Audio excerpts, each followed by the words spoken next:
Good evening, ladies and gentlemen. It is just past 6:30. I will call the regular Common Council meeting for Wednesday, April 4th, 2018 to order. Please rise for the Pledge of Allegiance.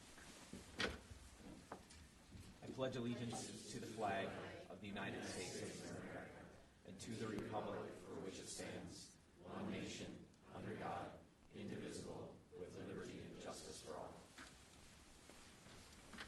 Will the clerk please call the roll?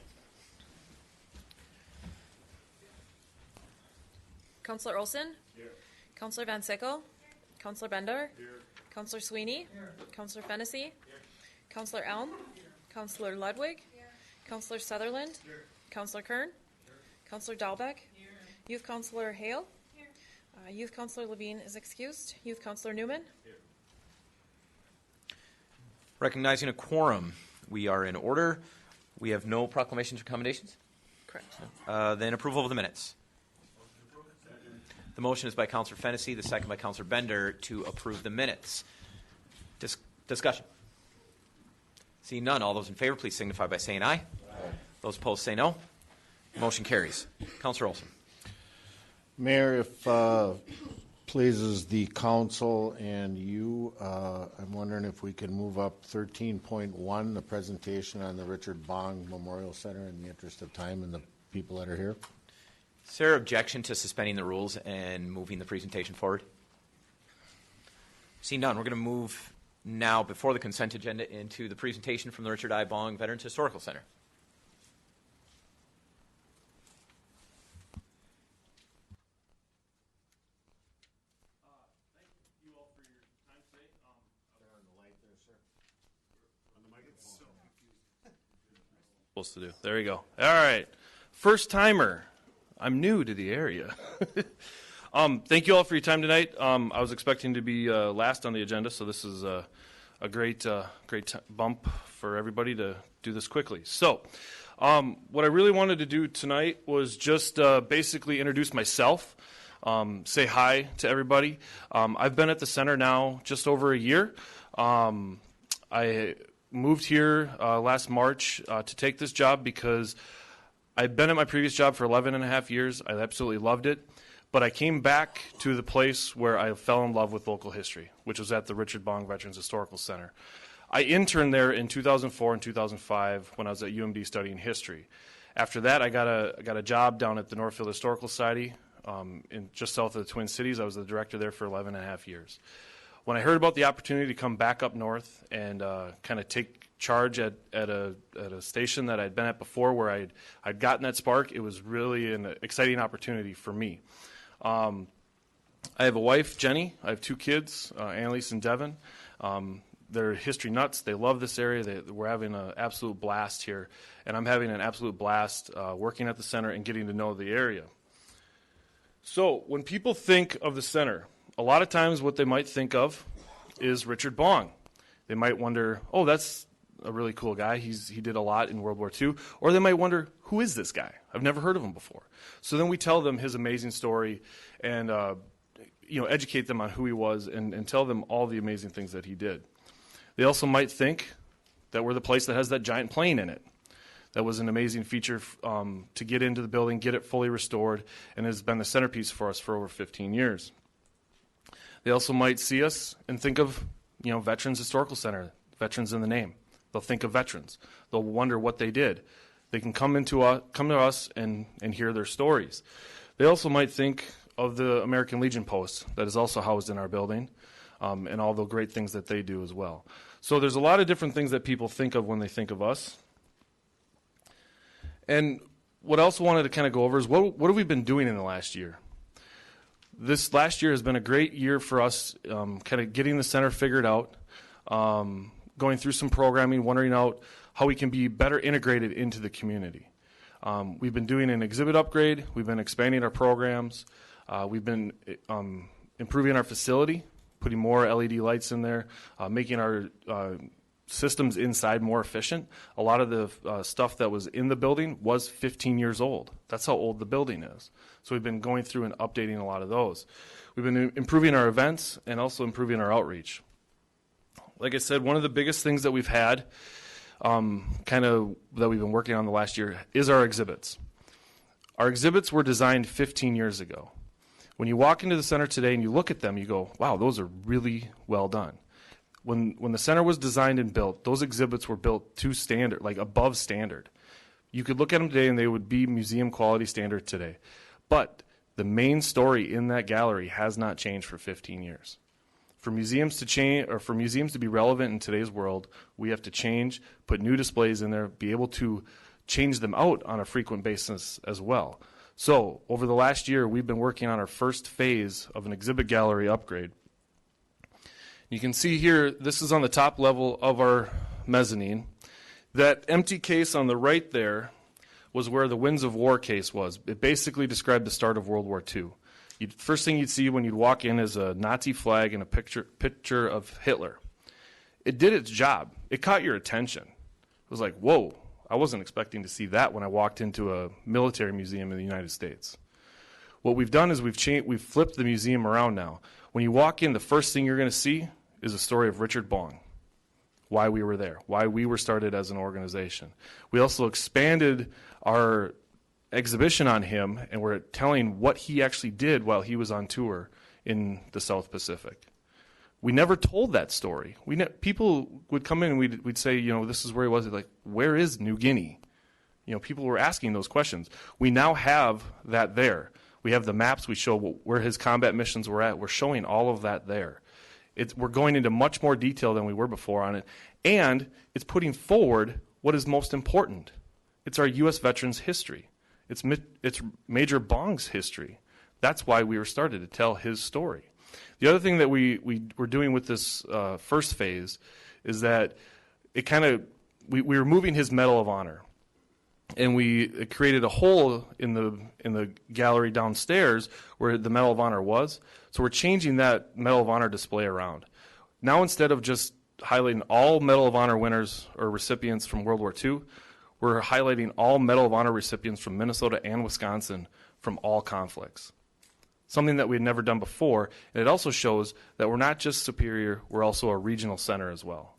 One thing that we're very happy to do. And you can see that we are opening this exhibit April 18th at 5 p.m. at the center. Everybody's welcome to come to that. We got some great food and some great drinks going to be there as well. One of the other things that we've been doing is we've really ramped up our programming. We've been doing the very stereotypical museum-type program, speaker programs. We have a wide range. Some events will have 2 people there. Some events will have 75 there. I still haven't quite figured out the magic formula for that, but we're getting there. You can see from this we've had a wide range of programming. The one on the left was a book launch party for World War II shipbuilding in the Twin Ports. The other one was Dan Hartman from Glensheen talking about World War I in the Twin Ports. The other one, I don't actually remember what the program was, but it was really successful. We had 75 people there, so it was a great program. But we've been trying to do more of that outreach to get people into the building to hear what we're doing and do more local history. That's what people want to hear. They want the center's there to tell local veterans' history, and that's what we want to do. That's what makes us so unique. Nobody else can tell that story but us. The other thing that we've been doing is we've really ramped up our special events. This is a operational Sherman tank that we had at our military and civilian vehicle show. It stole the show. It was absolutely amazing. This event we had run for 7 years, had been kind of declining in attendance. This year, because of that tank and the World War II reenactors that we had come in, we had over 500 people attend the event. It blew my mind away. I had no idea that we would have that great of success on that event after just 1 year of differently marketing it, getting some new ideas in, and making it more kid-friendly as well. You can also see from this photo we brought in another tank last year. You may have seen it on the highway as you drive by. I may have put Christmas lights on it this year. It's been a great thing for us to have that outside. We've used it as an educational opportunity for students. We've made it part of the tour as well, but we had a great event dedicating that tank. These are some World War II reenactors that we had come up. They told what the life was like for a soldier in World War II. Here's another one that we hosted, which was our beer and wine tasting social event for our 15th anniversary. Events like this are important for museums because it shows us not just as a museum, but as a social center for the community to come in, hang out, and do something other than just read stuff on the wall. It can be a true community center for the entire community. Here's the other one that we took a flyer on. This was last Friday. We hosted a stuffy boot camp for stuffed animals. Yeah, it was awesome. We had 30 families come to the center on Friday night. They dropped off their favorite stuffed animal, and we put the stuffed animal through boot camp type activities, took pictures of that, and then gave the kids back a report on what the stuffed animals went through. So I had 30 families come in that night. The next day I had 50 people from those 30 families come through the center. They got all dog tags. They got a report back on what they were doing. All the reviews back that we got on the surveys said that this was a great way to get kids into the museum that they never would have come in before. And they were the right age, too, that came in. You should have seen the kids' faces light up when they got to come in and do some coloring and drop off their stuffed animals. And when they were reading the activities that the stuffies went through. You know, that was 30 families that we would have never touched before. I couldn't believe it, and I have to give my daughter all the credit for it because it was her idea. We also do events like Camp Bong. In a sense, it's a museum sleepover. We invite kids in. We partner with UWS on this, and we host them. They sleep overnight. We do activities with them. We connect them with veterans. They get to talk with veterans. It's a really relaxed, fun event. We've done this for about 3 years. And yes, they do get to sit in the P-38. And yes, that is the only way you get to sit in the P-38. So if you want to sit in the P-38, sign up for Camp Bong. Our educational outreach is absolutely amazing. Every year we will host between 2,000 and 2,500 students throughout the area at the center. That is an absurd amount of students that will come through a museum of our size. I would have killed for this in my old job. And this was just handed to me on a platter when I came in last March. I couldn't believe that the turnout that we have for this. And this is something that we're looking at expanding as more we can, because right now we get a ton from Superior, Ashland, southern, mid-Wisconsin. We don't get a lot from Duluth, so we're working with the Duluth school districts to get them over as well. But one of the other things that we are expanding on as well is just the general bus trips. The other spectrum. People that are out for day trips or out on overnights, there's a ton of bus trips coming through the area. We want to get them in. This was a group that was going over to Ashland for a boat tour. They came in for 2 hours with the center, and we gave them the best tour that we could. By the way, if you can't tell, I have to take selfies with all my tour groups or my presentations so the board knows that I was here. There's an official record for this, so I'm not going to do that tonight. But here's some of the stats for you. Last July, we started tracking every single person that walked in our building. So between July and December, we had 20,000 people walk into the center to either go through admission, use the bathroom, talk to the welcome center, whatever, come to a program. Over 20,000 people. It started in July. I started in March. We didn't get the process in place till July, so that's why it starts in July. I hope I'll have a full set of numbers at the end of this year for everybody to see. Our paid attendance was up 1,600 people last year. That's the largest increase in attendance we've ever had. Considering we've had a downward spiral, I don't want to say spiral, downward decline on attendance since the center opened. That's not just our problem, it's a museum problem around the area as well. Museum attendance has gone down. But for us to have a 1,600 person increase in 1 year is truly amazing. I can't put my finger on it, but I think it's a lot of the more activity we're doing, the better marketing that we're doing. And we're seeing that there's an audience for this again as well. It's our best attendance that we've had since 2009. And this year I'm absolutely floored that our attendance for January and February are up 62% over last year for those 2 months. We're not talking a lot of people, but it's still up 62% more than last year. Absolutely blows my mind away. I've never had that kind of numbers at any job I've been at. So what are we doing moving forward? We're partnering with more institutions. One of the big ones that we're working with is the Commemorative Air Force. You might have heard they lost their hangar over in Duluth. We're partnering with them to be their display space for all of their cool stuff that they had. Starting hopefully in June or July, we will open a brand new rotating exhibit with the CAF that'll be up for 12 months to 16 months that will highlight the amazing collection that they had up at the Duluth airport and nobody saw because nobody knew where they were. We're going to market that. It's going to be a great thing for us because they have some unique stuff that no one else ever has seen. We're going to do more programs and events along the same lines of things that we were doing. We're expanding our youth programs as well. We're starting a program called Junior Curator, which we're taking 7th and 8th graders from the Superior Middle School. We're going to bring them in. They're going to work with us 2 at a time for a week. So we're hopefully going to take 20 students, bring them in. They're going to be paired with a veteran. They're going to research the conflict era that the veterans served during.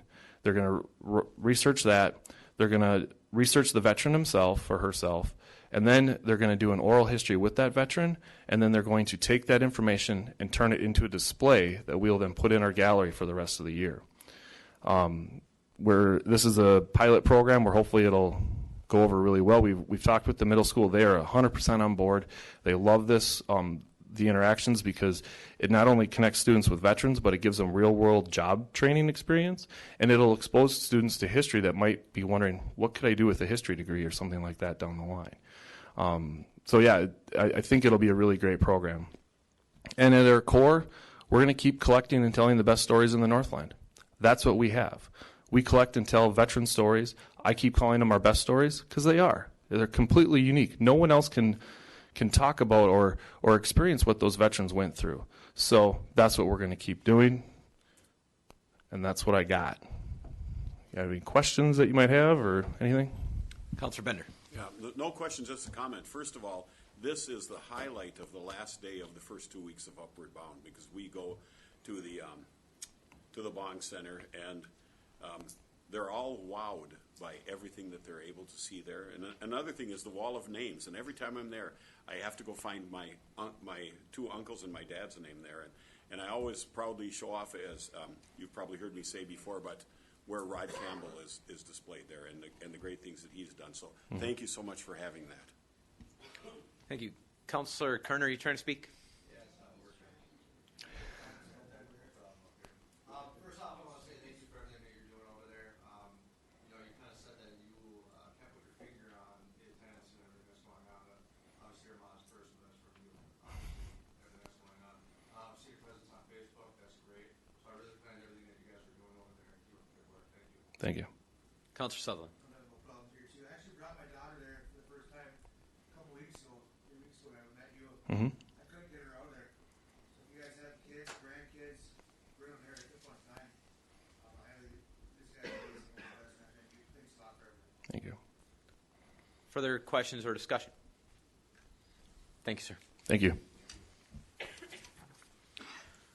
We are then back in regular order for item number 6. I'm sorry, go ahead. Number 6 is the consent agenda. Motion is by Councilor Dahlbeck, second by Councilor Fennessy to approve the consent agenda. Discussion.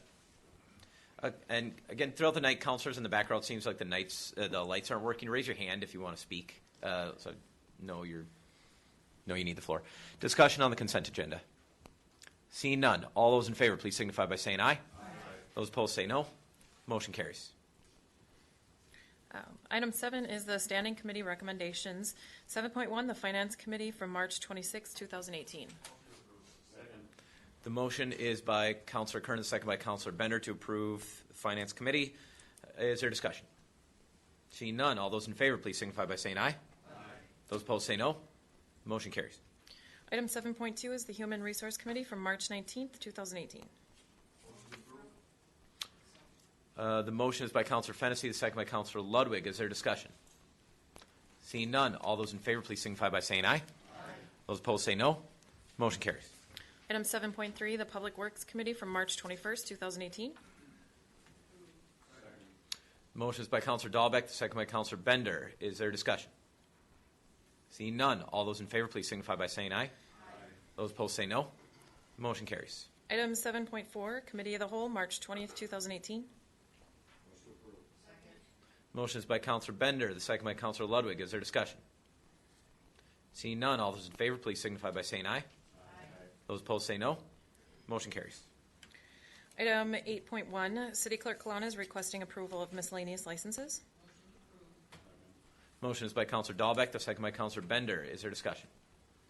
Seeing none, all those in favor, please signify by saying aye. Aye. Those opposed say no. Motion carries. Item 8.2, City Clerk Kalana is requesting approval to amend the premise description for the existing Class A beer and Class A liquor, the cider-only license for Walmart stores. Motion is by Counselor Dahlbeck, the second by Counselor Bender. Is there discussion? Seeing none, all those in favor, please signify by saying aye. Those opposed say no. Motion carries.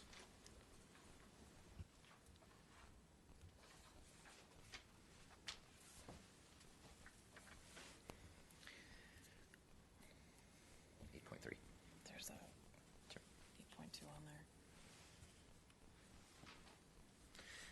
there. We have somebody signed up to speak on item number 8.2. Is that correct? I was just here to answer any questions that came up. Okay. Were there questions about item 8.2? Okay. Thank you, sir. 8.3, the Public Works Director, Janigo, is recommending approval of the 2018 hot mix asphalt proposals, allowing the Public Works Department to use products from the vendors based on their submitted price and plant locations. Motion is by Counselor Olson, the second by Counselor Elm. Is there discussion? Seeing none, all those in favor, please signify by saying aye. Those opposed say no. Motion carries. Item 8.4, Public Works Director Janigo is recommending approval of the 2018 sand and gravel proposals, allowing the Public Works Department to use products from the vendors based on their submitted price and location. Motion is by Counselor Fennessy, the second by Counselor Sutherland. Is there discussion? Seeing none, all those in favor, please signify by saying aye. Those opposed say no. Motion carries. Item 8.5, Environmental Services Director Roberts and Facilities Planning Coordinator Unger are recommending approval to award construction-related services to SEH for lift station for construction-related services in an amount not anticipated to exceed $39,100. Motion is by Counselor Dahlbeck, the second by Counselor Bender. Is there discussion? Seeing none, all those in favor, please signify by saying aye. Those opposed say no. Motion carries. Item 8.6, Environmental Services Director Roberts and Facilities Planning Coordinator Unger are recommending approval to procure the new lift station for pumps and controls through electric pump in an amount not anticipated to exceed $210,232.74. Motion is by Counselor Elm, the second is by Counselor Dahlbeck. Is there discussion? Seeing none, all those in favor, please signify by saying aye. Those opposed say no. Motion carries. Item 8.7, Stormwater and Administrative Manager Nelson is recommending approval to enter into a contract with Munilink to provide utility billing software for processing quarterly invoices for sewage, stormwater, garbage, and recycling. The motion is by Counselor Kern, the second by Counselor Elm. Is there discussion? Seeing none, all those in favor, please signify by saying aye. Those opposed say no. Motion carries. Item 8.8, Parks, Recreation, and Forestry Director Kadat is requesting approval of the renaming of the 18th and Oaks Play Area to 18 Oaks. The motion is by Counselor Sutherland. The second is by Counselor Ludwig. Discussion. Counselor Olson. Just kind of putting the cart before the horse here a little bit, but with the naming of that park, I want to, at this time, invite everybody to our Workers' Memorial on Wednesday, April 25th, which is going to be held at the 18 Oaks. So we'll be planting one of 18 trees, I believe, Linda. So it's an invitation for everyone. Further discussion. Seeing none, all those in favor, please signify by saying aye. Those opposed say no. The motion carries. Item 8.9, Parks, Recreation, and Forestry Director Kadat is recommending approval of Parks Commission recommendation for the allocation of the recreation grants. The motion is by Counselor Ludwig, the second by Counselor Bender. Is there discussion? Seeing none, all those in favor, please signify by saying aye. Those opposed say no. Motion carries. Item 8.10, Finance Director Vito is requesting approval to redirect $120,000 in 2019 Fire Department CIP rig funding to the 2018 headquarters project and to direct $256,732 in CIP contingency funding to the headquarters project. The motion is by Counselor Fennessy, the second by Counselor Kern. Is there discussion? Seeing none. Oh, I'm sorry, Director Vito. While she's moving down, are there questions or discussion? Seeing none, all those in favor, please signify by saying aye. Those opposed say no. The motion carries. Item 8. Oh, I'm sorry. Did you want to speak to it? Yeah. feel free. This was a change, so I'm going to have Director Vito update it. I'm sorry.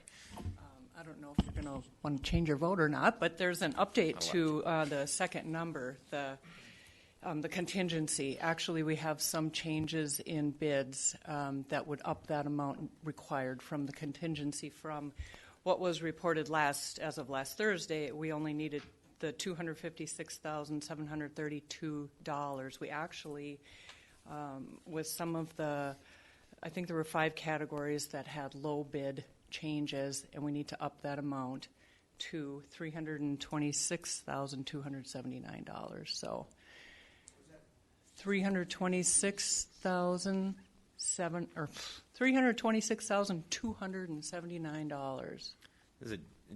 If it's your pleasure, we'll treat this as a separate motion, as its own motion. Is anybody willing to make the motion to increase the amount? Would you like a little more information on that? It relates to steel prices, and there were 5 different portions of the contracts that some had rather small increases from the initial bids that were low bids. They were increased in total by I think 69,000. And the majority of that came from the structural steel contract.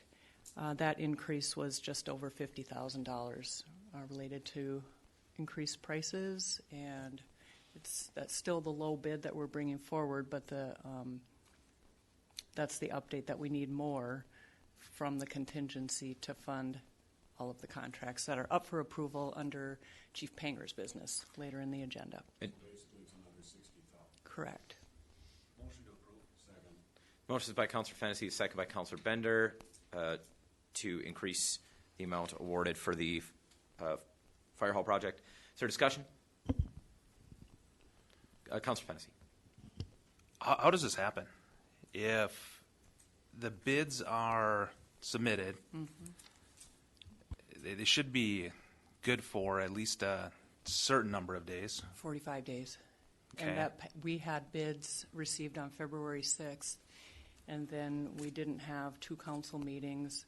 And then in the meantime, steel prices changed, and when we went back to bidders to make sure they would honor the original bids, some said no. So we opened these bids February 2nd, you said? 6th. There was, and the bids are good for 45 days. Correct. So I count 2 council meetings between the time that or was it only one? Between the time that the bids were opened and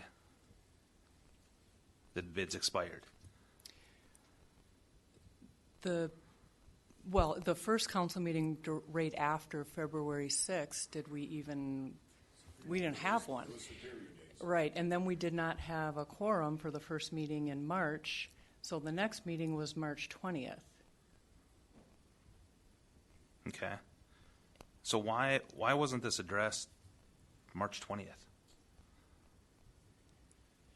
When the steel prices... We didn't even get bids on 2 of the categories here, so we had to rebid that, which also lengthened.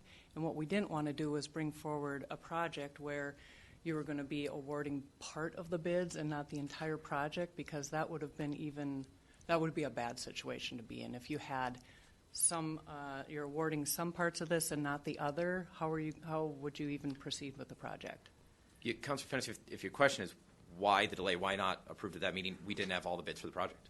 Two parts of the project didn't receive bids at all, and so we were still completing the bidding process for that. Because those had to be rebid. Right. Yes. Got it. Okay, thank you.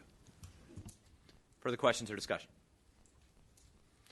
Seeing none, all those in favor, please signify by saying aye. Aye. Those opposed say no. The motion carries. Item 8.11, Fire Chief Panger is requesting approval to award contracts to the lowest qualified bidders as outlined in CP 1 through CP 19 and Alt 1 Training Tower for the construction of Headquarters Fire Station at a total cost, which I believe that you should have an email with the updated amount of $4,805,643.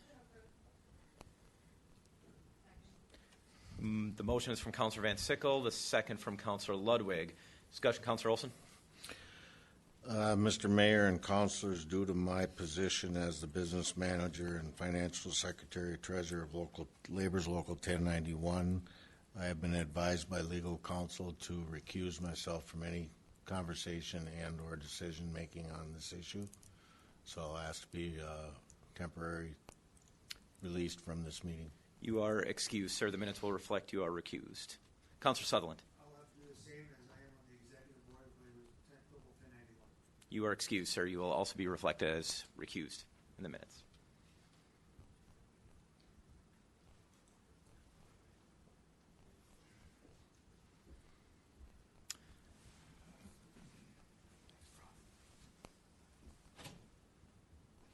We have members of the public that would like to speak on this issue. If there's not objection from the council, I'd like to address that first. We have 4 people currently listed, and members of the public, as you approach the podium to speak, we'll call your name. Please state and spell your name again and your address when you address the council. You will have exactly 3 minutes to address the council, and no more than 3 minutes. Unfortunately, I will have to cut you off. That's stated in our bylaws and city ordinance. There will be no discussion between the council and members of the public. When members of the public have finished speaking, then we will move discussion to the council itself. So we will proceed directly to members of the public. The first is Mr. Doug Christie.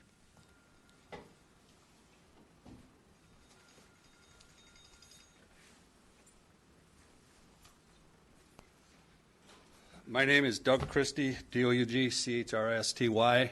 I reside at 32555 Bear Creek Road, Grand Rapids, Minnesota. First of all, I'd like to thank the mayor and the council for giving me an opportunity to speak. I represent the sheet metal workers from northern Minnesota and northern Wisconsin. I'm here to speak on asking the city to uphold the responsible bidder ordinance.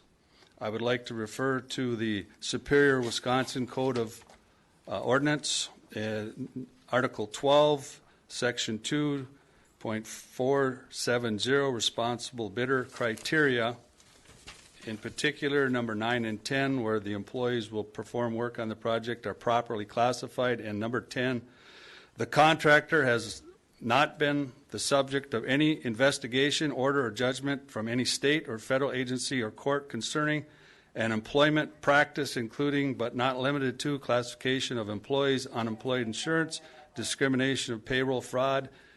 If the contractor has been subject to any of the investigation, order, or judgment from any state, federal, or agency, the court concerning an employee practice, the contractor must provide copies of the investigation, order, or judgment, and or may be disqualified. With that being said, I have a statement here that says that this contractor submitted a sworn affidavit that included a statement that they have never been investigated for any employment practice violations. This is a lie. This contractor has been investigated multiple times for wage violations and misclassifying workers. There's attached addendums for proof. This alone should give the city enough reason to reject the low bidder. They have flat out lied to you. Also, this contractor who was formerly known as a different name, was convicted of tax fraud. I have a packet here of supporting documents, a thick packet here if anybody wants to see them, but my understanding is that you've seen most of them. So, also, the low bidder submitted a bid for work on the fire station, submitted a sworn affidavit. 30 seconds, sir. Oh, boy. I'm going to have to jump down to the bottom, I guess. I had a lot of things I wanted to say here, but as a representative of all the building trades, men and women, I'm asking for you to consider the facts stated here tonight, which there'll be more coming, and take the correct action and vote no to accepting the low non-responsible bidder bidding on the mechanical package of this fire hall in Superior, Wisconsin. As a business agent. Thank you, sir. I'm sorry, that's 3 minutes. Thank you. Next, we have Mr. Andy Campo.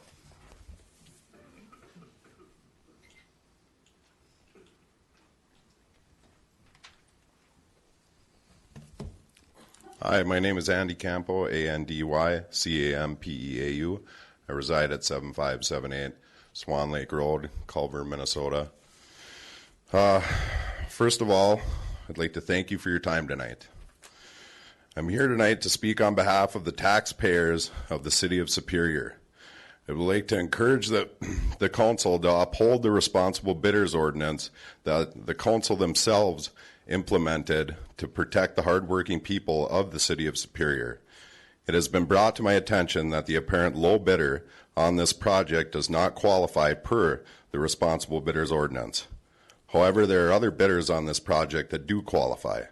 One of them that is located directly across the street where we stand right now, whom employs a lot of taxpayer-paying citizens of Superior. I am urging you to do the right thing as the keepers of this city and the protectors of the citizens. You have all the evidence and a legal responsibility to uphold this ordinance and protect the people of this city. Thank you for your time. Thank you, sir. Next, I have Mr. Mitchell-Deers.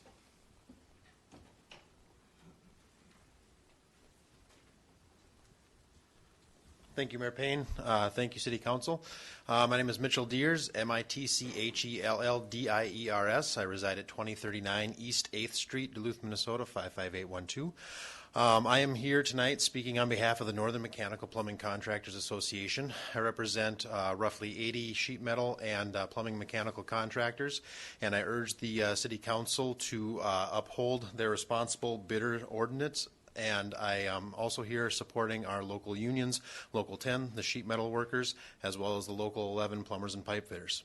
So again, I'm here to ask the council to enforce their responsible bidder ordinance, and I thank you for your time. Thank you, sir. The last person listed is Mr. Casey Aronson.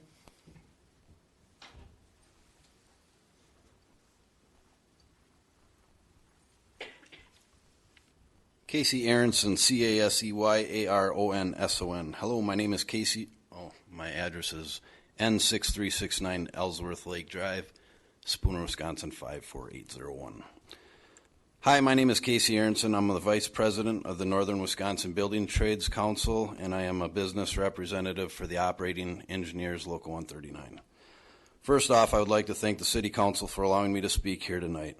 I realize that you all have to make tough decisions, but at the end of the day, you all have to decide on what's best for the City of Superior and the residents that live here. This is why I'm here to talk to you. I'm here to talk to you about the contractor who is the low bid for the HVAC and the plumbing for the Superior Fire Station. This contractor has a long history of breaking the law and cheating the system. Everything from not paying prevailing wage to misclassifying workers. The contractor even changed names. Under the former name, the contractor was convicted of tax fraud. This is not a responsible contractor that should be awarded the work from the city with taxpayer dollars. Another reason the city should reject these bids is because the contractor submitted a sworn affidavit that included a statement that they have never been investigated for any employment practice violations. This is a lie. They lied to you. A public document from the DWD lists the open investigations in 2011 against the contractor for misclassification and one for prevailing wage. A 2015 lawsuit in federal court brought by 2 employees claimed that the contractor violated various employment laws. These documents from the lawsuit were sent to the city's corporation council. The bottom line here is the contractor not only failed to provide documentation that was required to bid this project, but they lied about it. This is not a labor issue, and this is not a union versus non-union issue. This is a compliance problem. The contractor simply didn't comply with the city's responsible bidder ordinance. I would ask that every city councilor do the right thing tonight. Enforce the city ordinance that you all put in place. It's nothing more than that. That is the right thing for the city of Superior and the taxpayers here. Thank you for enforcing the time limit ordinance, Mayor Payne. I hope the council will enforce the responsible bidder ordinance. Thank you, sir. That is the end of our list of signed up speakers. Is there anybody else that would like to address the council regarding this issue? Mr. Liebert.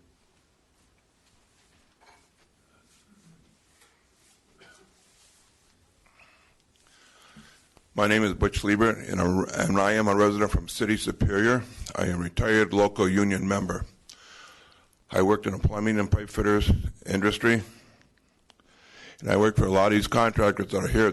All the people speaking before me are representatives of local union contractors, and they have a lot of men that are working underneath them in Duluth, from Duluth and Superior, these contractors.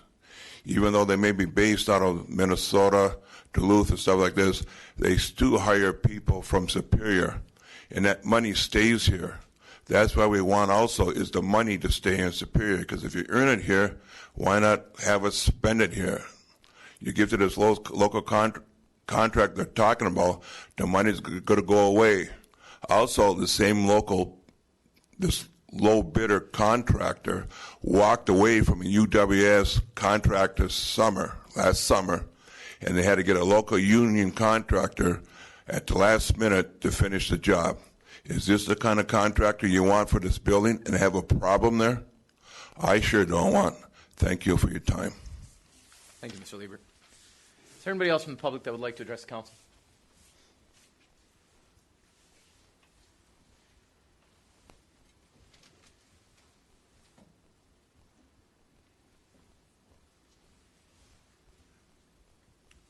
Hi, my name is Joe Monk, Joemonck. I'm from Zumbrota, Minnesota. I'm a representative of the Minnesota Pipe Trades Association. We represent men and women in the plumbing and pipe fitting, fire protection, and HVAC industry across Minnesota and 7 counties up here in northwest Wisconsin. There's something in front of you, responsible bidders document, the RDO. And a lot of what I have to do and what I have to work with, it revolves around workers. Something that somebody talked about earlier, misclassification, wage violations. The bottom line is that affects workers. It doesn't matter how much it's for. It doesn't matter if you hurt somebody for $50 or $5,000 or $500,000. These are the kind of things that we deal with. You put the RDO in your bid documents for a reason, and it's the right thing to do, and I ask that you enforce your contracts. Thank you for your time. Thank you, sir. Would anybody else like to address the council? I'm seeing nobody else from the public. Councilors, you have a motion, a second on the floor. Discussion. Yes. Councilor Van Sickle. Thank you. Also, thank you to everybody that spoke. I understand it takes a lot of your time and efforts, research, and diligence to come present that information, so thank you for that. And it seems clear that we have, according to my notes here, we have at least 2, if not 3, documented legal litigations regarding this company that you're referring to. And it seems clear that we have an affidavit that was falsified, specifically when we referenced the RBO that was included in the bid packet item number 10, that as you articulated was not in compliance in terms of employee practices, in terms of the classification issue specifically. In the city of Superior, if you occupy a parking space for too long, you've violated an ordinance, we'll give you a ticket. And it just seems that of a project of this magnitude, we've got to test this ordinance, we've got to comply to it, and do right by our neighbors and our citizens. With that, I move to amend the motion to declare KBK Services to not be a responsible bidder and award those contracts to the lowest responsible bidder. Thank you. The motion. The motion is by Councilor Van Sickle. The second is by Councilor Ludwig to declare KBK Services irresponsible and award those 2 contracts to the next lowest responsible bidder, Discussion. As we proceed, councilors, we have our city attorney here to answer some questions. We may not have a resident expert on these issues to answer all of your questions, but we will do our best. Councilor Sweeney. Well, I appreciate people coming out, but and I don't know if they speak the facts or not, but I think we have to go a little deeper in this. And I don't believe the contractor's here, but did we not hire a third party to vet all these contractors that bid on this job? Frog, is that something you can answer? Counselor, a company by the name of CPMI is that company for us and performing those services for us, and they have a representative here tonight.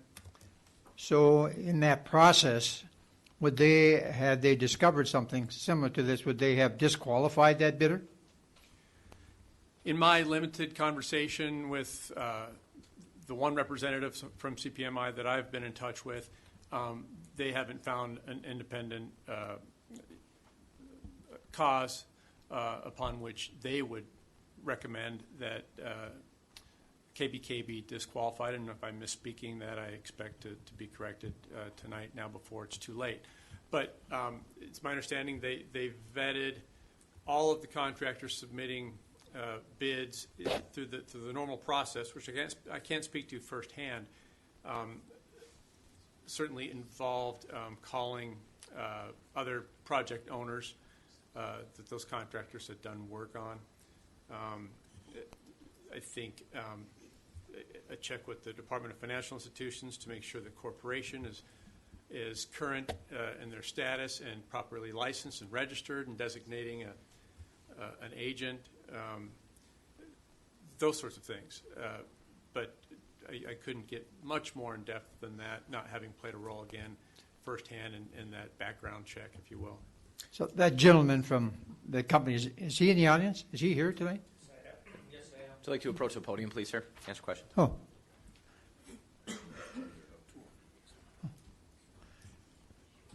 If you could just state your name.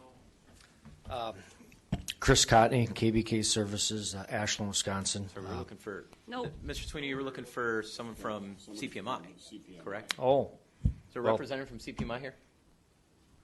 Right, that's what we're looking for. Oh, please. Oh. Trade you up. But I am here to answer any questions when this is over. Mayor, council members, thank you for having me tonight. My name is Paul Oberhaus, and I'm with CPMI, and we're the construction managers hired by the city to oversee construction of the fire station. Our responsibility at the time of bids was to go back through the references that are provided by the contractor to determine whether or not those references were satisfied with their performances, and that's what we have accomplished, and that's what we provided to the city in terms of our recommendation to award to those contractors. We do not go extensively but into the background as some of the other people here that have spoken to you tonight. So that was not brought to your attention if that would have been brought to your attention, would that be something you would check? Yes, I would check that if it came to my attention, but we've also been in communication with the city purchasing department, and they've also done some background checking as well. Okay, no, okay, but I'm just talking to you right now. Right. Okay. So if someone would have brought that to your attention, you would have checked into that? If somebody else hadn't checked into it, yes, we would. Well, okay, assuming. Would that be a disqualifier for you?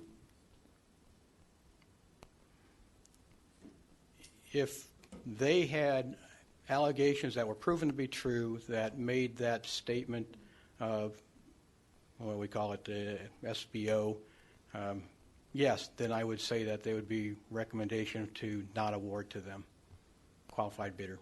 Okay. Thank you. You're welcome. So, yes, sir. Frog, may I ask another question? Yes, sir. Floor is Frog, yours. so the low bidder was this company that we now have some allegations against. We don't know if they're disqualifiers or not, okay? Because who would be able to tell us if this is a disqualifier? Well, I would like to think I could tell you if I believed any of the three allegations were a disqualifying event under our ordinance. I don't have a high degree of confidence in that right now, one way or the other. Okay. So if I'm hearing what you're telling, if you're qualified to do that, you would need some time. Well, I want to be clear that the three matters that I've heard referenced with any specificity were the reference to the lawsuit filed in federal court a few years ago and brought by 2 former employees of KBK, and then second and third, the 2011 allegations of unfair labor practices, perhaps, or shortcuts with prevailing wages that were presumably investigated by the DWD, that's the Division of Workforce Development.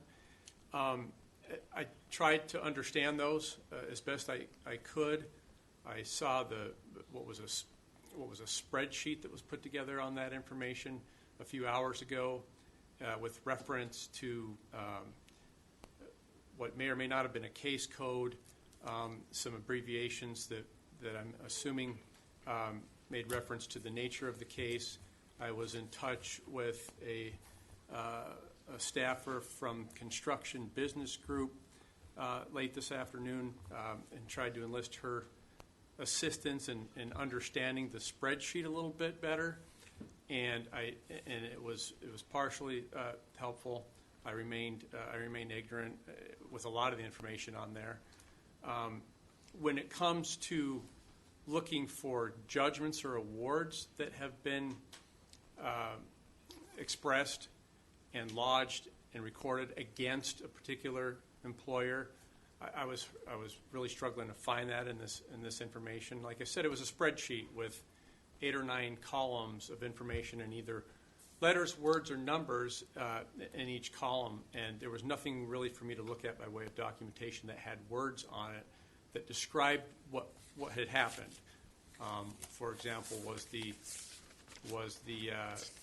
the investigation, if that's what it was, triggered by a complaint, or was it a spontaneous audit by an agency that's in the business of dropping by projects and engaging in spontaneous audits? The gal from the Construction Business Group tried to explain to me that if I saw a case number by one and not the other, that may very well mean that there was a formal opinion expressed by the agency ultimately, whereas the missing number may indicate that there wasn't a formal opinion. It was closed without a formal opinion. And we had one of each in this instance, so that added to my confusion just a bit too. I do have to say, with regard to the litigation, the lawsuit filed in 2015 or whatever year the gentleman suggested,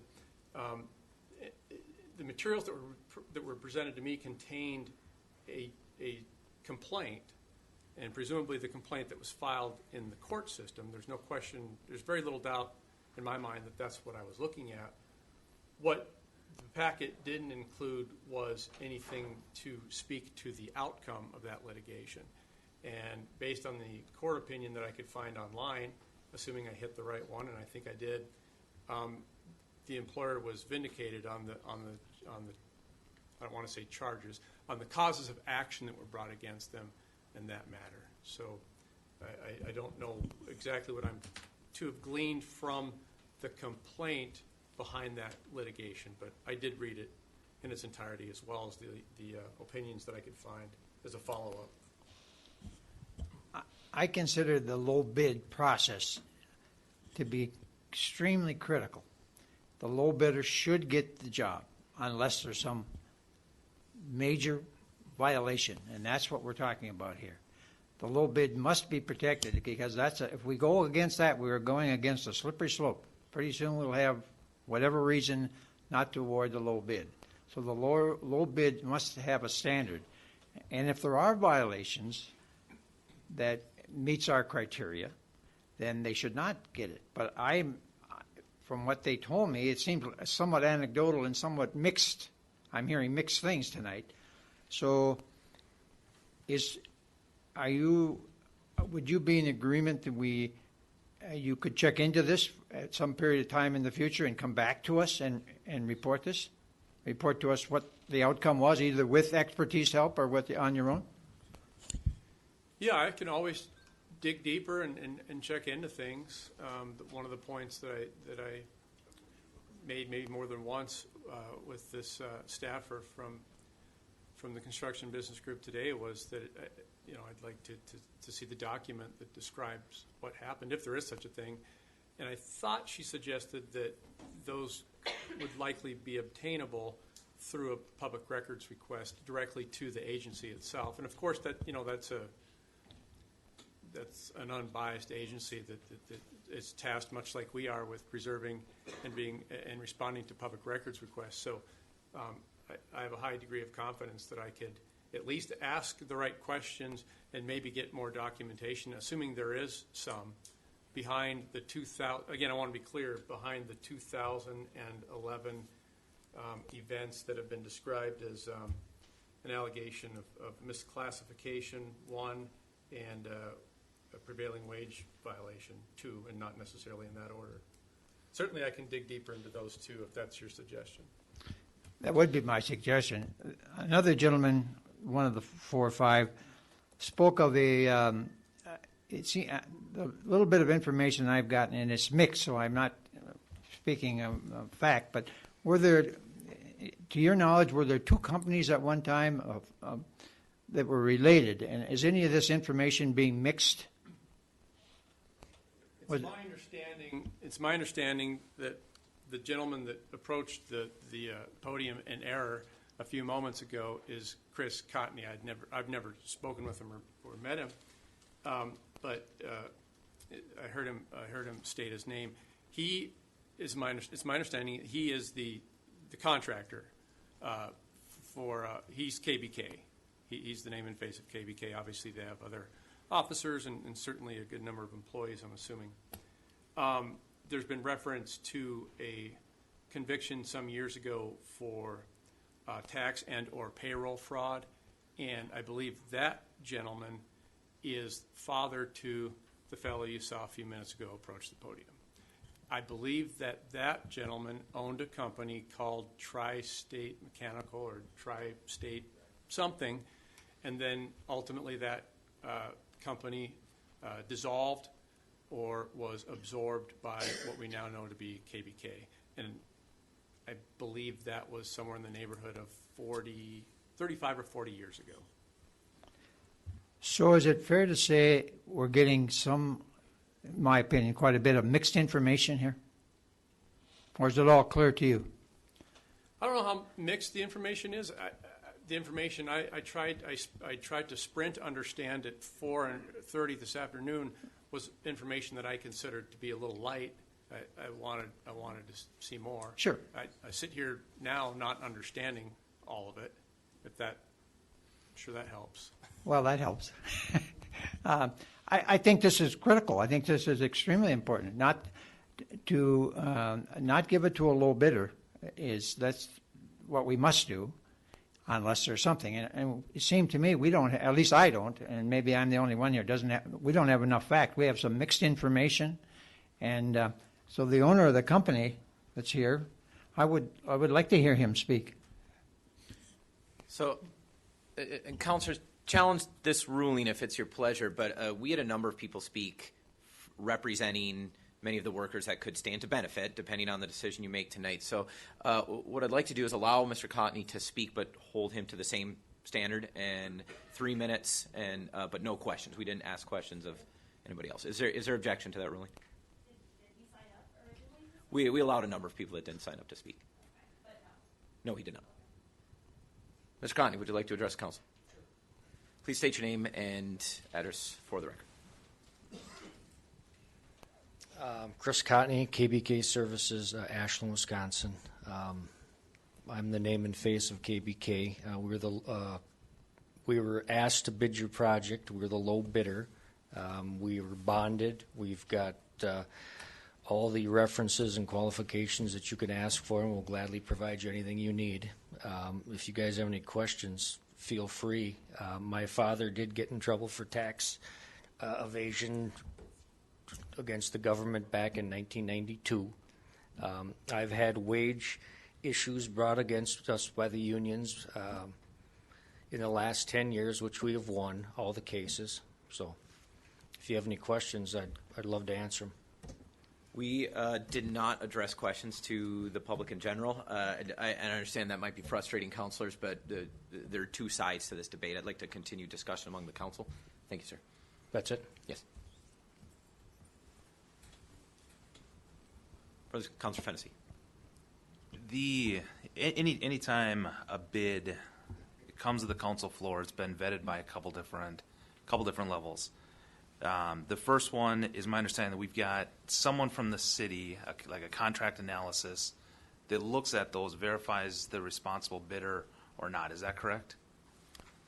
And Jane may speak to this better than I would, but the certification, and you can feel free to address if I leave some of the certification that a person is a responsible bidder is that they sign an affidavit saying they're a responsible bidder. Beyond that, it's not certified, correct? Correct. Okay. I verified all the forms are inside the bid document. That's the extent of it. Okay. Yeah. Thank you. Then it, CPMI and then the city attorney. So we've had. Yeah, at least to some degree, people vet this to a certain point, and put a fair amount of time into it. The only thing I've seen is what I've heard tonight.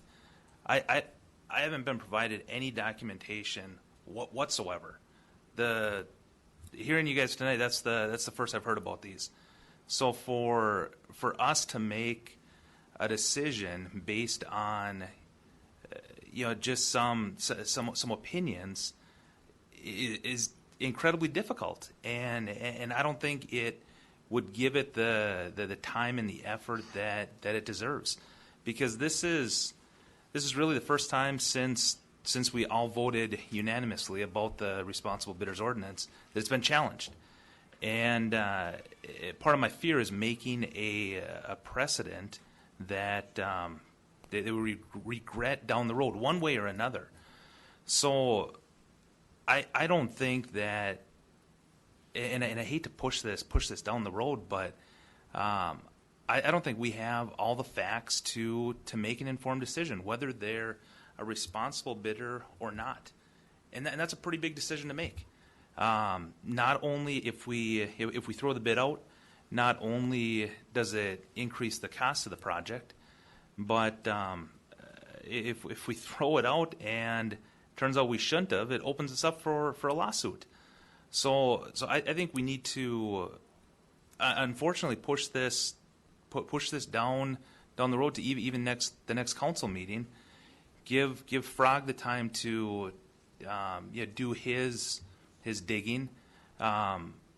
Give us the information that what you guys are basing this on, so that we can make an informed decision. I haven't seen anything, any of these allegations, the court documents, whether they were charged, whether they weren't charged.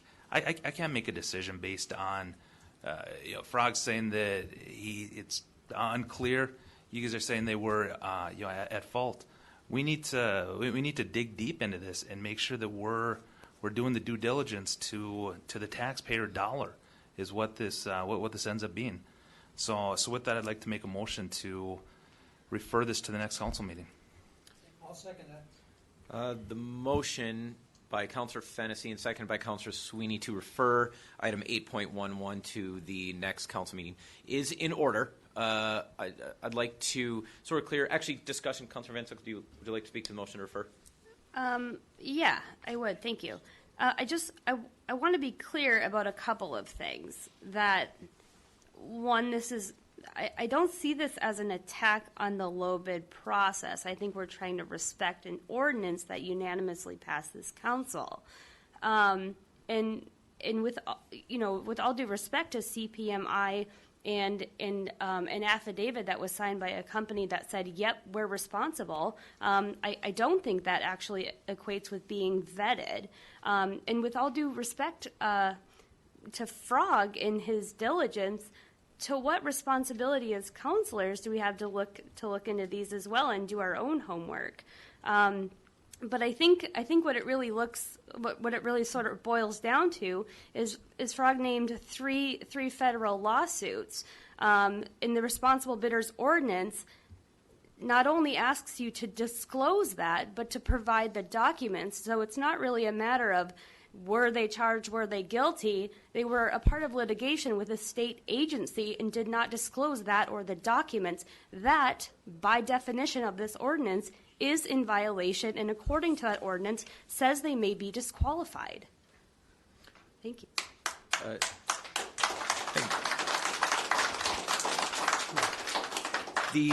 Before we vote or proceed with any further discussion, I'd like either the fire chief or Director Vito, or if you want to, Frog, to speak to any potential consequences to this project by delaying this further. The motion, again, is in order to refer, so we can do that, but there may be consequences. I want to make sure the council understands. I don't have much to say, Mayor, about... No, Frog, go ahead. Sorry, Mr. Pro. I don't have much to say about the cost of delay. I do want to make one clarification. I didn't make references to 3 federal lawsuits. I know of one lawsuit that was filed in federal court and named KBK as a defendant several years ago. From what I can tell, that lawsuit resolved entirely in KBK's favor. The other 2 matters, I'm not sure what they are. I'm certain they're not federal lawsuits. They may or may not be cases that were opened by an investigating agency such as the DWD as a reaction to an allegation of some violation or some unfair labor practice. Thank you for the clarification. It's those 2 2011 matters that I frankly don't understand. The 2 incidences from 2011 from which the documents were not provided. So, councilors and Mr. Pearl, I'd like to, we've let this kind of go a little bit about whether or not we can declare them irresponsible, but the motion right now is to refer, and so I'd like to keep discussion on that in the meantime. Point of order, Mr. Mayor. I'm sorry, point of order is not in order from a member of the public. The directors, were you trying to call Paul up to explain? Robert's rules of order, you have one motion on the floor already. You were trying to call Mr. Paul from CPMI? Yeah, thank you.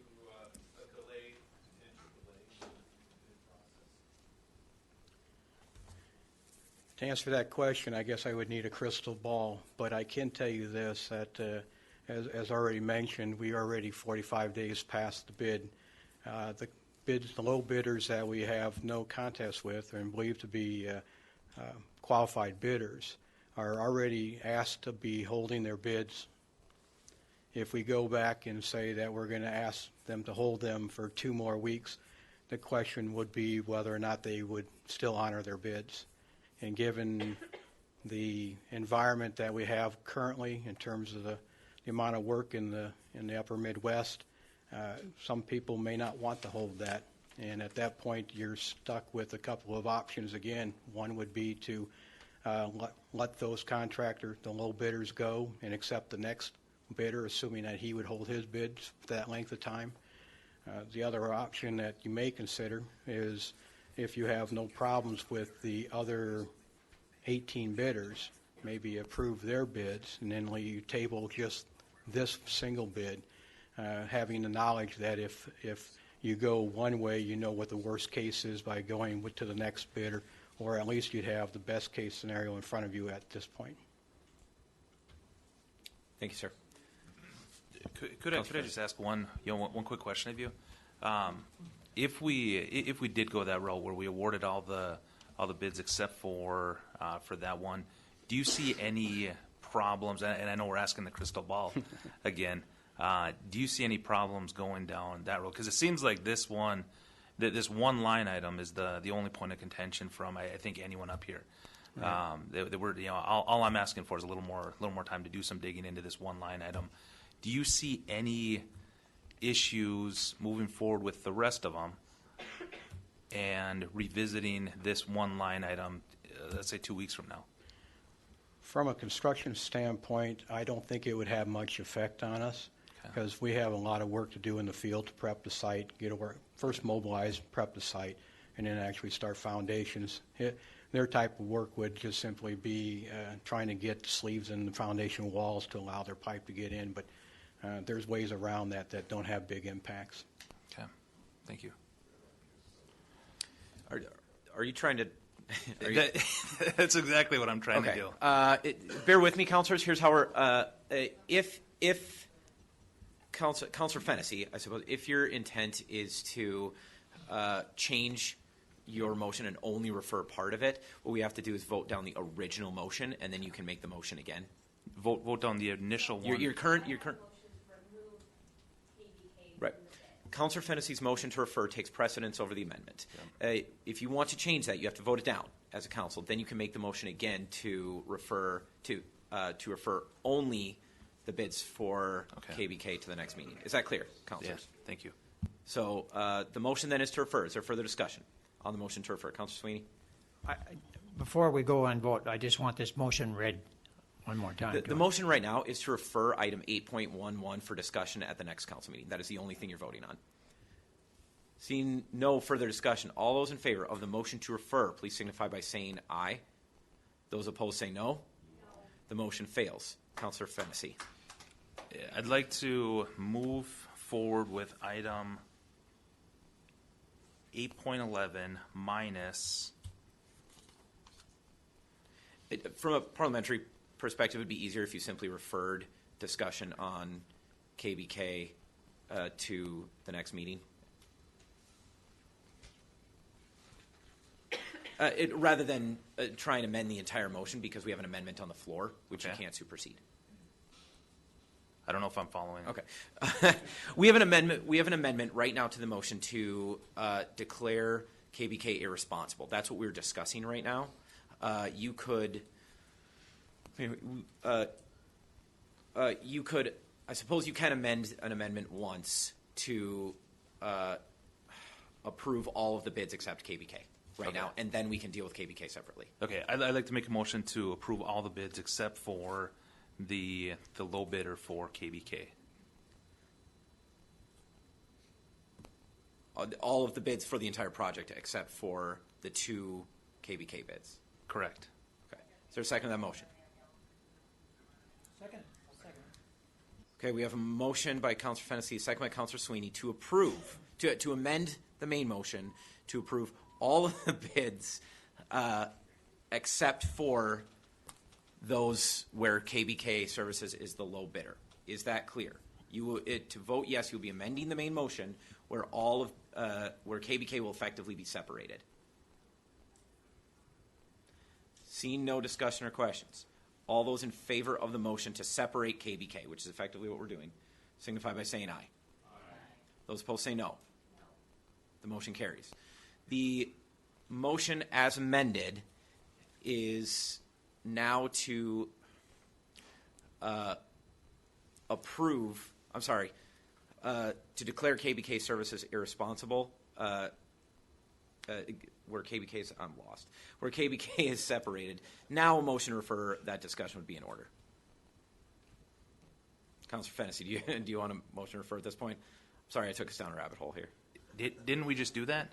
No, we approved, we changed the motion to approve everything except KBK, so KBK is now separated. Okay. So you want to refer that to the next meeting. Yeah. Okay. Yeah. I'd like to refer the bids for KBK to the next meeting. I'll second that. Okay. The motion is by Councilor Fennessy, second by Councilor Sweeney to refer discussion on the awarding of the contract to KBK Services to the next City Council meeting. Is there discussion? Seeing none, all those in favor, please signify by saying aye. Those opposed say no. The motion carries.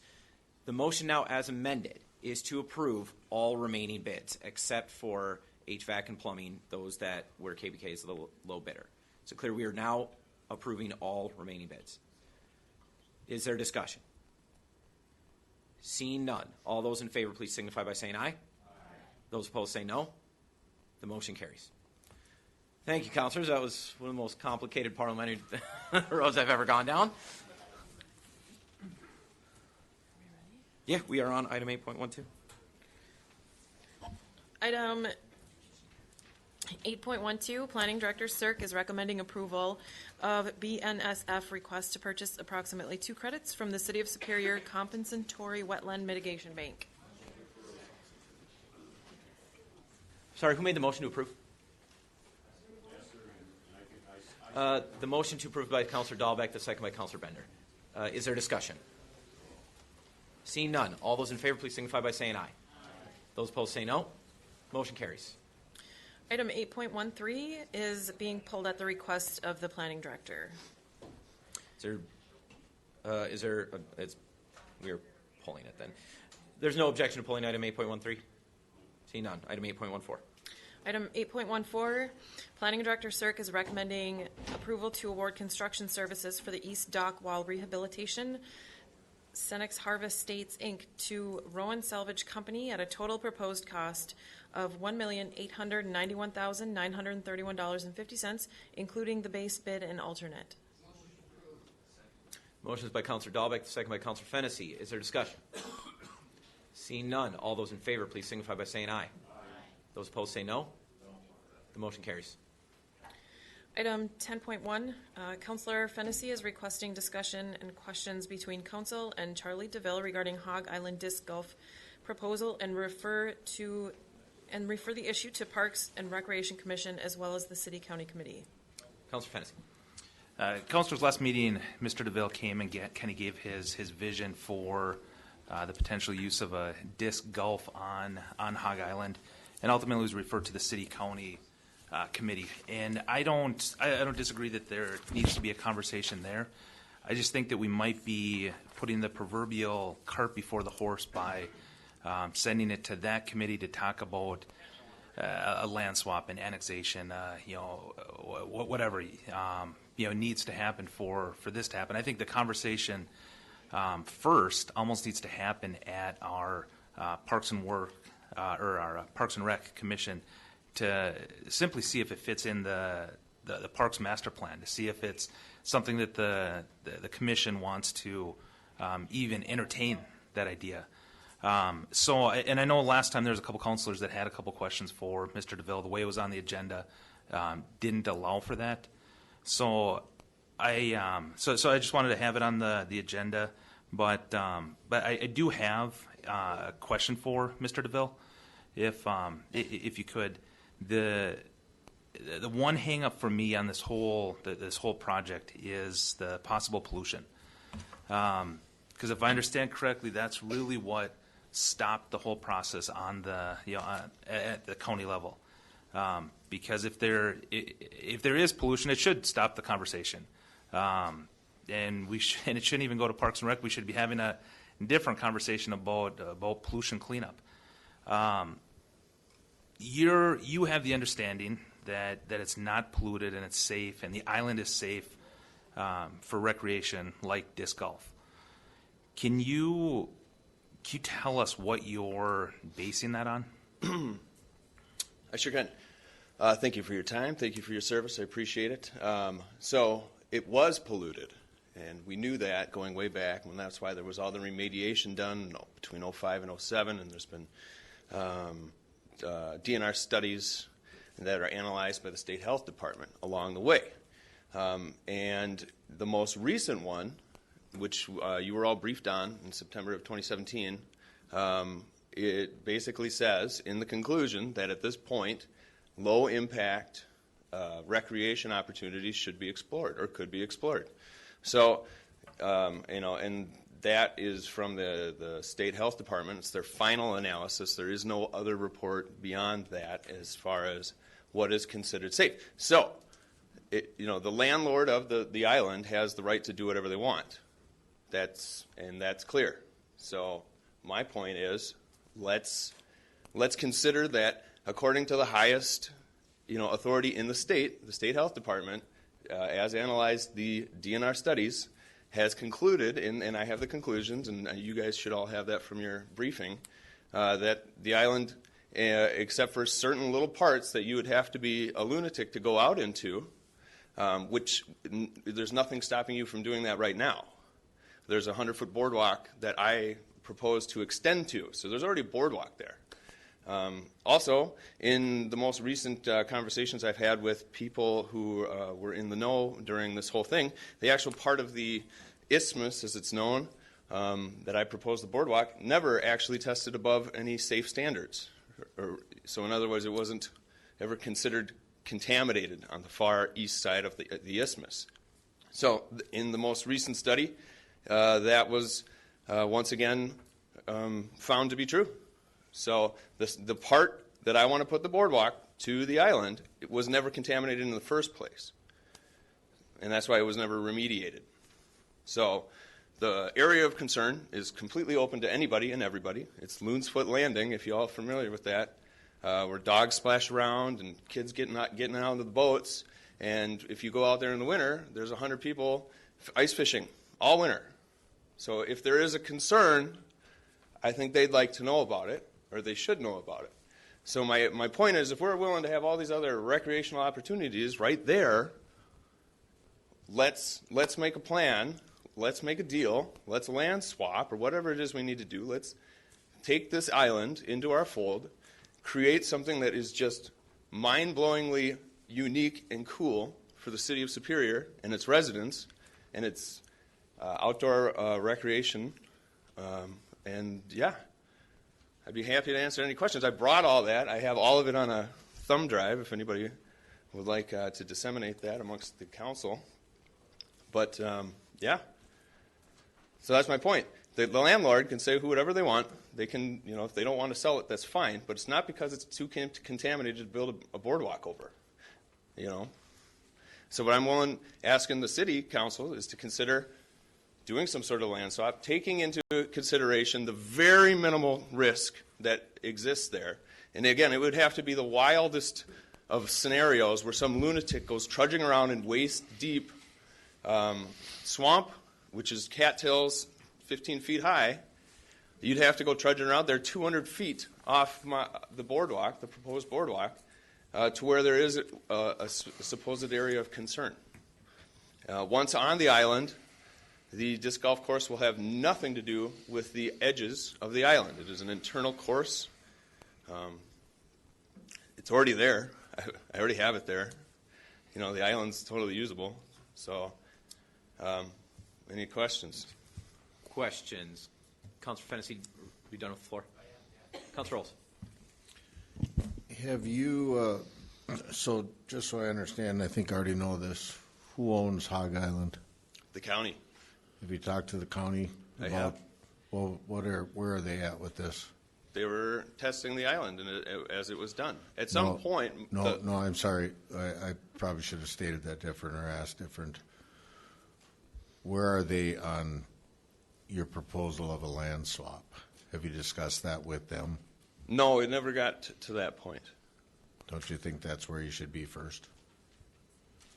It's their land, not ours. I understand that. Land swaps happen. What the idea, of course, is that I want to get you guys excited about it too. So at some point I need to come before you. Figured why not now? We have a comprehensive outdoor recreation plan in the works.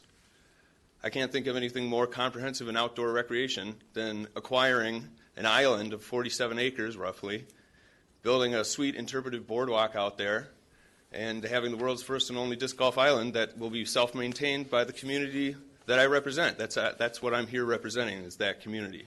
When is your plan to approach the county? I guess the analogy would be, I'm walking through the dark here. And when I bump into things, people are like, why are you bumping into this thing? Hey, man, I'm a citizen with an idea. If you guys want to guide me, if anyone wants to guide me through this thing, I'd be happy to take some advice. I appreciate that. But if you're talking land swap, you're talking two public entities. I understand that. So all I'm asking is what is your plan to, you've come before us, we're listening to your idea, and what we would have to do on the city side, whether it's extend the boardwalk like you're proposing. We have to find out where the actual line in the water is compared to city or county property. If there's any DNR, Coast Guard, any of those issues with where the waterways themselves are. But the second half of the equation is obviously to be in contact with, and I believe it's Keith Allen with the Land Committee. So maybe if you could let us know in the near future where you're at with that. That'd be the best proposal. Not a problem. Thank you. Further questions or discussion? No question. Councilor Fennessy. This was referred to the City County Committee for that discussion. I just want to clarify all I'm asking is that we also have the conversation at the Parks and Rec to see if it's something that we even want to do before we start talking land swap and annexation, whatever. I would just like to see us internally before we even go to the county have that conversation. Thanks. Councilor Van Sickle. Thanks for joining us again. Question. So I know this is sort of just a hypothetical term, but I just want to be clear that it is in fact that land swap. Has the county expressed interest in land of ours that they would like to trade? You're asking a citizen that question. Well, that was your proposal that we do a land swap. Yes, That's what I'm asking. my proposal is yes. You guys, somebody in the government, whoever's job this is, let's look at our land and what we have that the city owns that you aren't doing anything with, and say, hey, county, do you want this land? I got an ace, you got a king. Let's trade. Okay. I don't think it's too wild an idea. Whatever it is, if it costs, we could say to the county, how much does it cost? Let's, again, it's not worth the conversation with them if y'all aren't interested in it. Does that make sense? So this is why I'm coming at it this angle. I'm kind of bringing you both to this decision together. If you were unaware of this situation, I had the county all on board, then it would be. So I went this direction. So. Okay. So to the body that you came, I had an honest question about what lands are we swapping? If in fact they did express interest in city-owned land, so it seems like no. And I don't know that the county would just give it to us. And I also am not sure that nobody's doing anything with it based on all of the recreation activity you cited earlier. But my question is to Director Kadat in terms of capacity and willingness and in terms of something that you regularly may or may not do. Does the Parks and Rec Commission meet regarding land owned by the county in this fashion? No. Okay, so no. Thank you. Further questions or discussion? Councilor Sutherland. You'll have to speak up.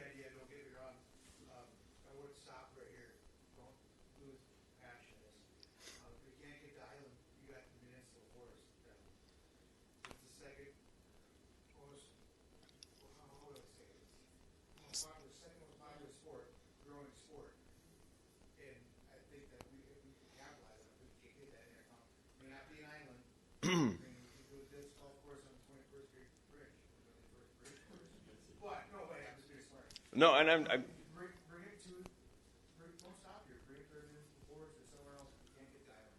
No, I appreciate that, and we are a large group, and there are actually several people who have a proposed 18-hole course in the municipal forest that I've walked, and it's beautiful, and I hope we can improve that too.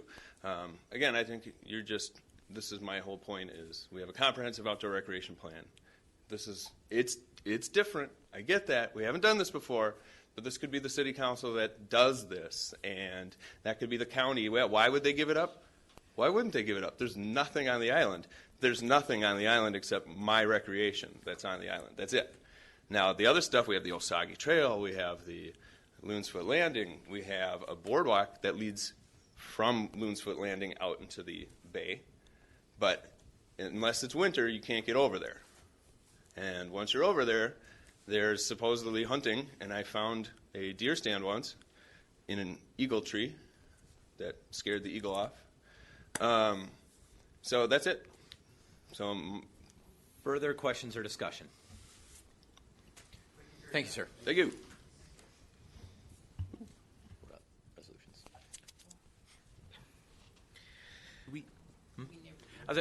Do you want to make a motion? Yeah, I would. I'd like to make a motion to refer this to the Parks and Rec Commission just for further discussion to see if it does fit into the master plan, the parks. From Motion by Councillor Fennessy, a second by Councillor Sutherland to refer discussion on a Hog Island Disc Golf Course to the Parks and Rec Commission. Is there discussion? Seeing none, all those in favor, please signify by saying aye. Those opposed say no. Motion carries. Item 11.1 is a resolution of the Common Council of the City of Superior, Wisconsin, approving execution of a development agreement, grant agreement, primary lease, and lease agreement in connection with the CHS Inc. project. The motion is by Councillor Olson, the second by Councillor Elm. Is there discussion? Seeing none, all those in favor, please signify by saying aye. Those opposed say no. The motion carries. Item 11.2 is a resolution authorizing approval to apply for a Wisconsin Regional Planning Commission and DNR Great Lakes Basin Tree Planting Grants Program. Motion is by Councillor Bender, the second by Councillor Ludwig. Is there discussion? Seeing none, all those in favor, please signify by saying aye. Those opposed say no. Motion carries. Item 12.1 is an ordinance introduced by the Public Works Committee amending the city traffic code, streets excluded from calendar parking, to state the following: East 5th Street between 21st Avenue East and 24th Avenue East, Stinson Avenue. Motion is by Councillor Kern, the second by Councillor Fennessy. Is there discussion? Seeing none, all those in favor, please signify by saying aye. Those opposed say no. Motion carries. Item 12.2 is an ordinance introduced by the Public Works Committee amending the City Code, Chapter 112 Traffic Code, no parking in designated spaces, by adding 1416 Cumming Avenue, Catholic Charities, 1 space. The motion is by Councillor Elm, the second by Councillor Bender. Is there discussion? Seeing none, all those in favor, please signify by saying aye. Those opposed say no. The motion carries. Item 12.3 is an ordinance introduced by the Public Works Department amending City Traffic Code, disabled parking zones, to read: 1 disabled parking sign at 1416 North Cumming Avenue, even side, 1 space, Catholic Charities. It's currently 2 spaces. The motion is by Councillor Kern, the second by Councillor Elm. Is there discussion? Seeing none, all those in favor, please signify by saying aye. Those opposed say no. Motion carries. Item 12.4 is an ordinance introduced by the Public Works Committee amending the City Traffic Code, parking, by adding 20-minute parking only, 2 spots in front of 1225 Tower Avenue. Motion is by Councillor Van Sickle. The second is by Councillor Dahlbeck. Is there discussion? Seeing none, all those in favor, please signify by saying aye. Those opposed say no. Motion carries. Item 12.5 is an ordinance introduced by the Public Works Committee amending City Traffic Code, streets excluded from calendar parking, by adding Cumming Avenue from North 14th Street to Belknap Street. The motion is by Councillor Sutherland. The second by Councillor Bender. Is there discussion? Seeing none, all those in favor, please signify by saying aye. Those opposed say no. Motion carries. Item 12.6 is an ordinance introduced by the Public Works Committee amending the City Code, Traffic Code, Schedule C, no parking on odd numbered side of street, by deleting Cumming Avenue from North 14th Street to Belknap Street. Motion is by Councillor Fennessy, the second by Councillor Bender. Is there discussion? Seeing none, all those in favor, please signify by saying aye. Those opposed say no. Motion carries. Item 12.7 is an ordinance introduced by the Public Works Committee amending the City Traffic Code, parking, Schedule D, no parking on even number side of street, by, I believe that's supposed to say adding, Section 1, Cumming Avenue from North 14th Street South for a distance of 200 feet. Motion is by Councillor Kern, the second by Councillor Ludwig. Is there discussion? Seeing none, all those in favor, please signify by saying aye. Those opposed say no. Motion carries. Item 12.8 is an ordinance introduced by the Public Works Committee amending City Traffic Code, parking, Section 1, relating to 2-hour parking only between the hours of 7 a.m. and 7 p.m. The motion is by Councillor Bender, the second by Councillor Elm. Is there discussion? Seeing none, all those in favor, please signify by saying aye. Those opposed say no. Motion carries. Item 12.9 is an ordinance introduced by the Common Council of the City of Superior amending City Code Chapter 112, Traffic Code, Schedule J, disabled parking zones, by adding 1915 Banks Avenue on both sides. Motion is by Councillor Sutherland, the second by Councillor Bender. Is there discussion? Seeing none, all those in favor, please signify by saying aye. Those opposed say no. Motion carries. Before we leave, councillors, last night was election night, and so I just want to very warmly congratulate councillors Olson, Bender, Fennessy, Elm, Ludwig, and Kern on their re-elections. We had a number of challengers in these elections, as we did in previous couple of years. But many of you might remember that was not very common in years past, that we would have a number of challenged elections. I think that speaks to a very vibrant and healthy community that's starting to take the work we do here at the City of Superior very seriously. So on your hard work, congratulations on your victories. I guess welcome back. I'm looking forward to another year working with all of you. With that, we are adjourned.